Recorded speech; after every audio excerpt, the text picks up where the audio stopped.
Hello my lovely English language learners. तो आज हम सीखेंगे फ्यूचर कॉन्टिन्यूअस टेंस। देखिए, जब भी हम कोई सेंटेंस बनाते हैं या तो हम उसमें आज की बात कर रहे होते हैं यानी प्रेजेंट की, बीते हुए कल की बात कर रहे होते हैं यानी पास्ट की, या फिर आने वाले कल की बात कर रहे होते हैं यानी फ्यूचर टेंस की। लेकिन इसमें हम सीखेंगे फ्यूचर कॉन्टिन्यूअस टेंस। देखिए, कॉन्टिन्यूअस का क्या मतलब होता है?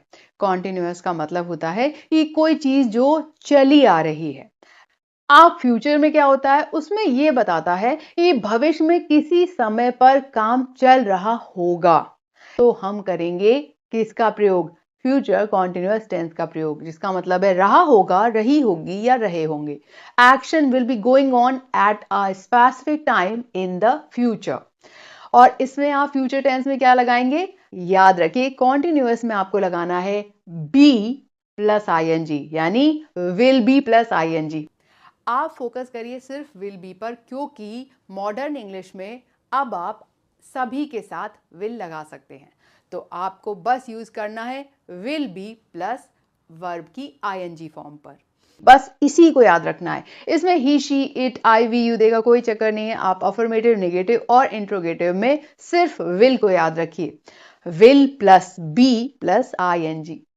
जैसे प्रेजेंट कॉन्टिन्यूअस में था is am are plus ING, past continuous में था वॉज वर प्लस आईएनजी, उसी तरह फ्यूचर कॉन्टिन्यूअस टेंस में आपको याद रखना है will be plus ING.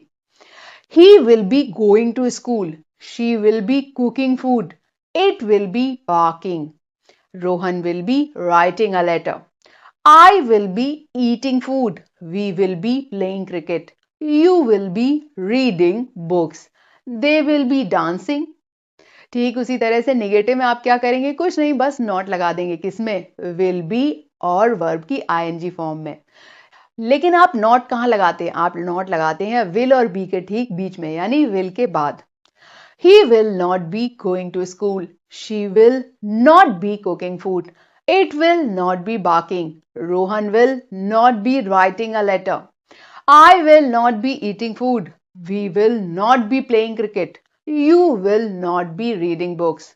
They will not be dancing. तो आप करिए will be प्लस ing का प्रयोग not के साथ नेगेटिव सेंटेंसेस में।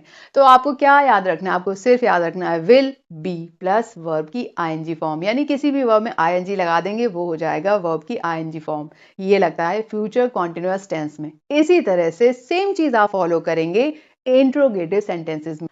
Will he be going to school, will she be cooking food, will it be barking, will Rohan be writing a letter, will I be eating food, will we be playing cricket, will you be reading books, will they be dancing. इसी तरह से interrogative के WH के questions में भी। Why will he be crying?